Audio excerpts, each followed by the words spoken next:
Le collège Périnon ne lèvera pas le barrage.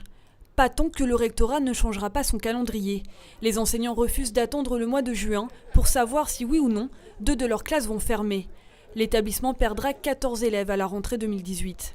Ce qui va entraîner une augmentation brutale de l'effectif dès la rentrée prochaine. Et donc c'est des conditions d'enseignement dégradées, c'est un climat ambiant plus difficile, une situation que nous ne pouvons pas permettre. Le dialogue avec les représentants de l'académie est rompu depuis la dernière rencontre du 28 février et l'annonce d'une suppression de 57 postes. Faute d'une réponse jugée satisfaisante, les syndicats appellent à la mobilisation demain matin devant les grilles du rectorat. On risque d'avoir donc des dispositifs qu'on avait pour les élèves qu'on n'a plus.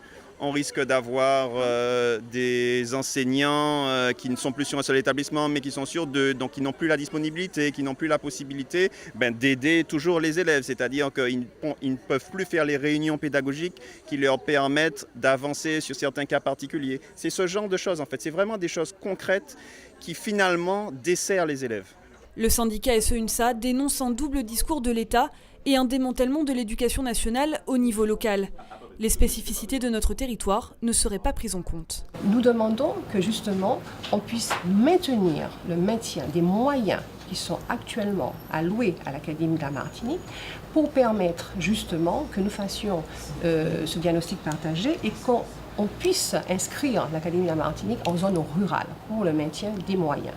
On nous traite comme une académie urbaine.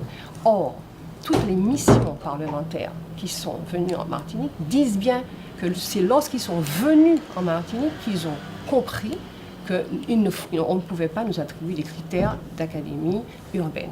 Autre conflit, celui des agents territoriaux.